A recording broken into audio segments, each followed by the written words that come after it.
Going on, everybody? It's your boy Zoe. No days off DFS here to bring you that WNBA slate breakdown for the 2-game WNBA slate we got today.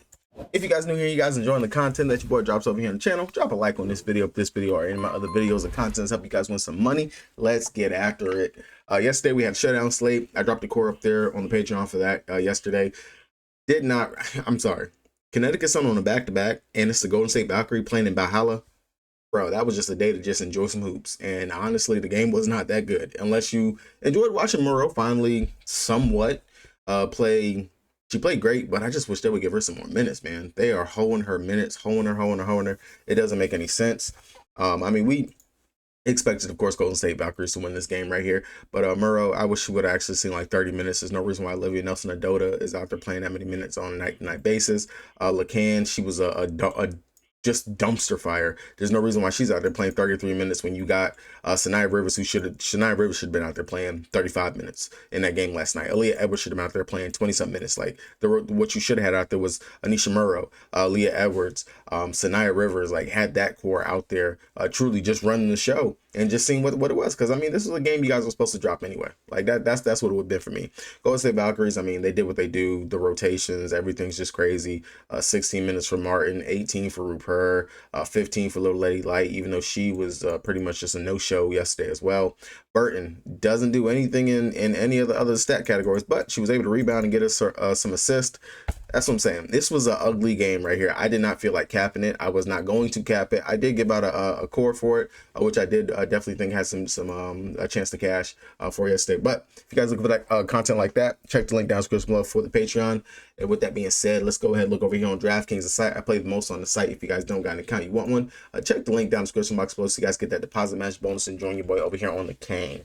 I will have my breakdown for today's slate. 2 games, nothing too much, something light, but we will have that out today for you guys. Definitely check that out. That will be available on the Patreon.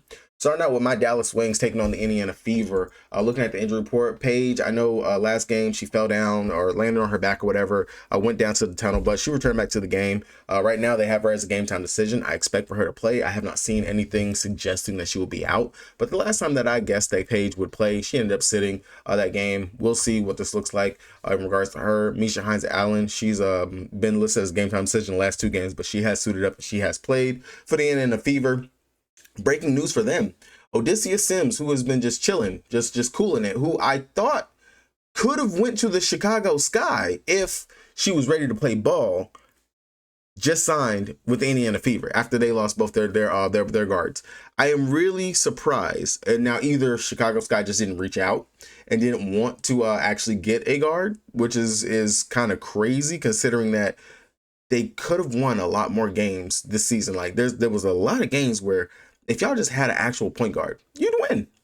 But Odysseus Sims, she's playing for the Indiana Fever. Not too sure if she's going to start. Of course, it's the first game, so we will have that news, unlike the late night hammer that we got for New York Liberty taking on the Sparks.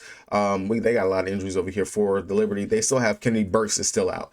Nayara Sabli is still out. Stewie is still out, and now Isabel Harrison, she's in the concussion protocol. Now she is out. They are going to be a short-handed New York Liberty squad, so you know we are going to want to attack that. I've told you guys before, the Sparks games, to me, those seem to be good games, like actually good games to watch, and also good games to bet on and things like that. So you know we're going to have a game stack, possibly a game stack for that game right there.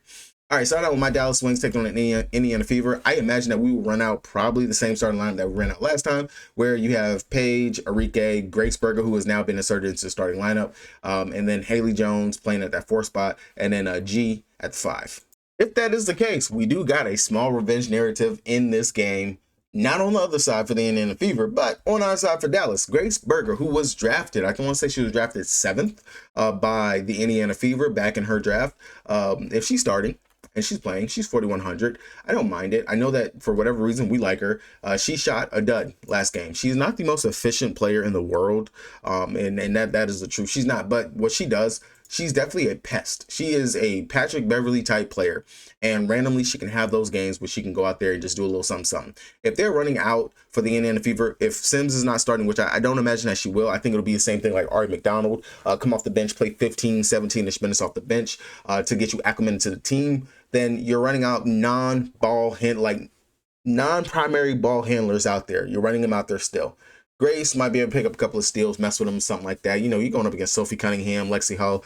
I ain't too worried about them. I know they got the egos boosted up a little bit because, you know, they was looking like they were looking good in that last game. They look good. I'm not going to shit on them. They look good. But hey, we're going to see what they do here in their defensive schemes and stuff like that when you're going up against literally a 4-guard lineup that we run out there.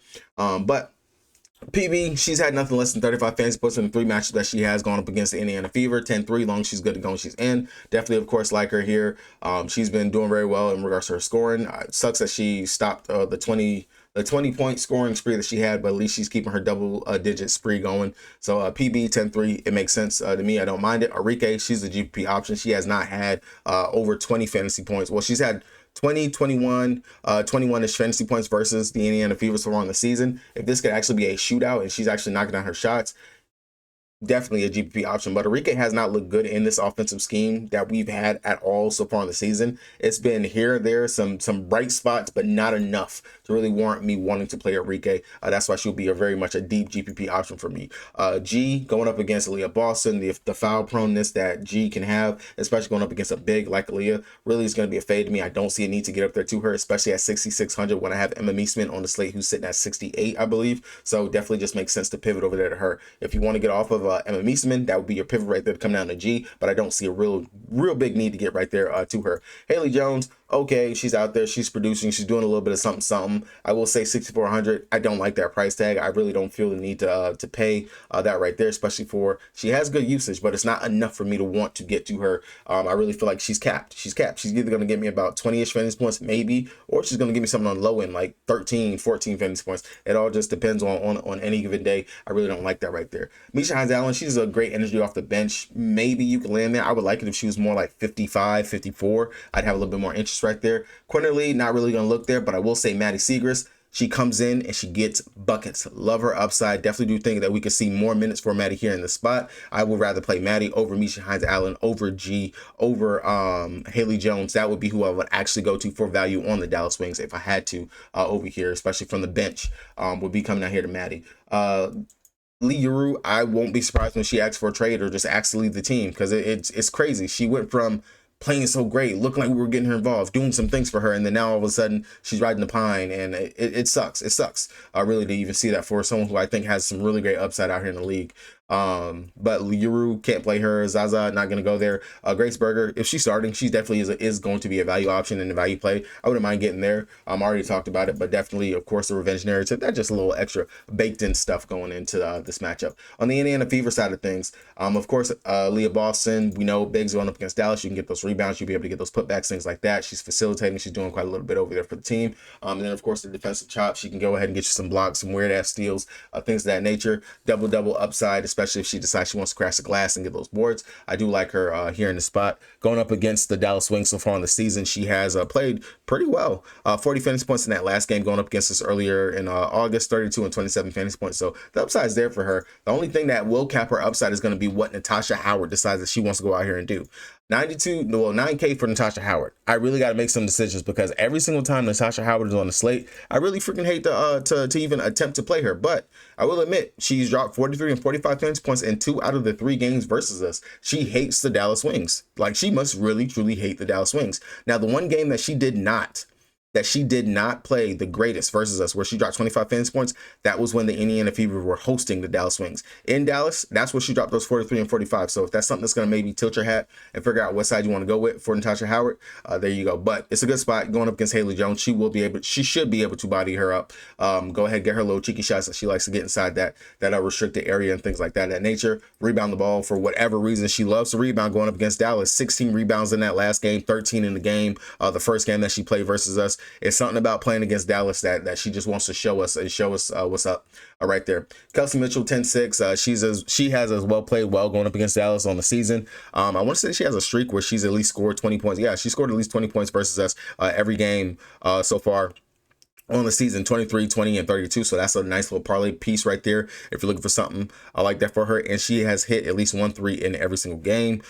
She's had a couple of assists in those games as well, but definitely will be the 20 points would be what I would look to. Definitely, of course, we know that if Sims is coming off the bench, of course, she's going to be out there facilitating a little bit. Definitely would look for her assist line. Maybe wouldn't take her all the way up to 8. Something like 5, 6 would be what I can mess with, especially if she's going to have to facilitate again. But those 20 points, that definitely looks really good. 10-6, you can't go wrong right there. But again, I do think that we're probably going to stack those guards in the later game for the New York Liberty and the Sparks, because that game just screams like, yo, this could be a banger right here. A 177.5 total. I really do have some interest in that game over trying to figure out this Dallas and Indy game right here.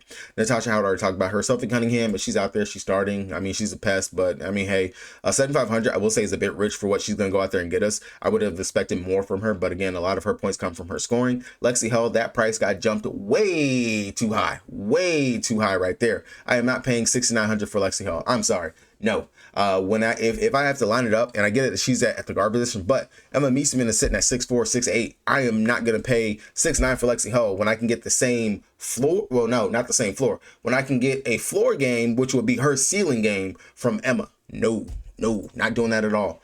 Odysseus Sims, if she starts, I really do have a lot of interest if she starts. If we're going to hear that she's going to play 15 to 20 minutes, then I might lean towards playing Sims over Grace Berger would be what I would look to right there if it came down to it. Dantas, Timpson, Bibby, if you think the game blows out, then of course you're going to want to look towards Timpson. You're going to want to look towards Bibby because they will be out there and they will get the run. As you guys can see, Timpson is really a great player if she gets the minutes. That's always been the thing for Timpson. If she gets the minutes, she can produce. She's a really great fantasy point per minute producer when she is out there on the court.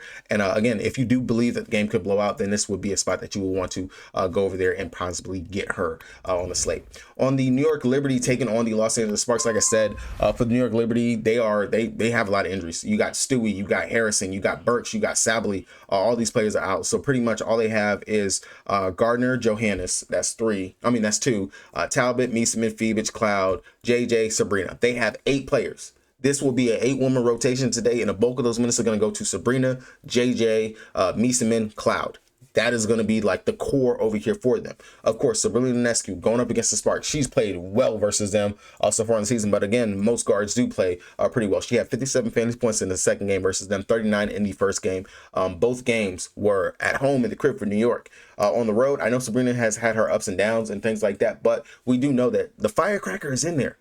We know that she should be able to knock down them threes out here in the spot. And opposing guards, I mean, the numbers just tell it all whenever I look at it. You got LeCann, she dropped 28. Kelsey Mitchell had 50 fantasy points versus them. Jackie Young had 58.75. I mean, the sky's the limit for what Sabrina could do. Definitely 11-5, my pivot off a page and everything. And again, like I said, I wouldn't mind being able to stack this game if it came down to it. And Sabrina, of course, it would either be Sabrina and Meeseman would be more than likely my 1-2 punch that I want to take from the New York Liberty side if it came down to it. Or you can come down here, get a little bit cheaper. Granted, I do think that Cloud would be the GPP option for this. She has actually played really well versus the Sparks. The one team that she actually, for whatever reason, wants to show up for, 41 and 46 fantasy points. So if you think maybe Cloud can have another ceiling type game here, this would definitely be the spot to possibly look at her for that. Definitely will be lower owned than everyone else because no one likes to really click on Cloud's name because honestly, her great games are so far few and in between. But I do think this would be one of those random weird spots that you can definitely get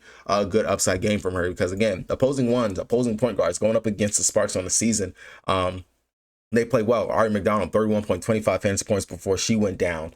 Skylar Diggins, 33. Veronica Burton, 32. Skylar Diggins again, 33. So it's a great spot where we can probably get a good 35-ish fantasy point outing from Cloud. I wouldn't hate it. Wouldn't mind it. Emma Meesman, I don't got to talk her up. 6,800. You guys already know what it is. Jonko Jones, her as well. Definitely slowly getting there with her being out there playing with Meesman. One play that I wouldn't mind taking for JJ would be 2 to 3 assists. If you can get that line over there anywhere on the books, I wouldn't mind being able to get that. But also, for her to go out there, 10 points would be a floor that I would take for her, especially in the spot going up against the Sparks. She's only played once in their one game versus the Sparks on the season. She had 32 fantasy points, and that went in 29 minutes. So maybe We can see a little bit more from JJ. Opposing centers, they have been playing pretty well versus them. I mean, Tina Charles was able to go out there and drop 37 fantasy points, Boston 34, Magna 37, and those players that can actually go out there and get you some buckets. So definitely JJ, she can definitely do that. But at 10-2, I will admit, I would rather just dip down to Emma Meesman and probably get my other runbacks over here on the flip side where I have Derek Hamby, Azrae Stevens. RJ is okay.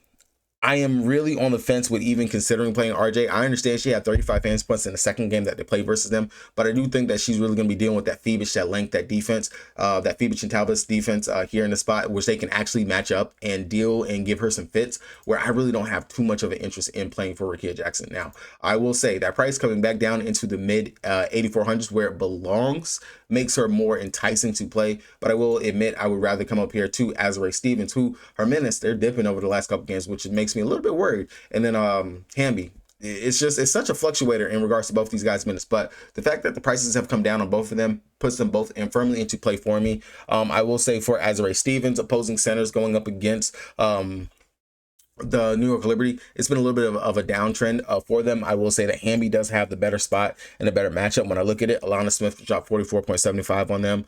We've seen Fee go out there and drop 50 plus. Hamby, she's had 34. Alyssa Thomas 52 here in this spot. So it's definitely something to worth to think about looking at between the two. I would say Hamby right now gets the tip of my hat when it comes down to it. Julie Alleman, can't go wrong with her. We know she can go out there and get us a nice floor of about 20-ish fantasy points, upside of 30, 40 fantasy points if she decides that she wants to go out there and get another triple-double. That's always definitely live and in play. And then last but not least, my girl Kelsey Plum Dog versus New York. She's played well, 31 and 38 fantasy points. We know she's a driving engine. If she's able to go out here and actually score, get the buckets, she can, and she will be able to go out there and have a good day. I don't mind looking at her at all as another potential spot. Looking for more value, granted, I don't see why you would go here to Ray Burrell when you have Odyssey Sims or Grace Burke on the slate, but 4,500, not going to go out there and get you a zero. That's definitely someone that you can have in consideration. And then Cameron Brink, definitely another one that you can mess with if you want to. The minutes, depends on which power forward center minute she's going to eat into. 5,600, I will say, is a bit rich. I would rather play Maddie Segrist, who is also playing off the bench, but can go out there and get me a smooth 15 to 20 fantasy points just as much as Cameron Brink. That would be what I would consider if I'm looking at even considering playing Brink right there. All right, guys, that's going to do it. 2-game slate. Going to go ahead, bang out this breakdown for you guys. That's gonna get it over there on the Patreon. Good luck to everybody. Core, all that other good stuff will be posted over there as well. Hopefully we cash out. Let's go ahead. Let's start. This is the real start of the week. Tuesday. This is the start of the week. Let's start the week out with a banger. Peace.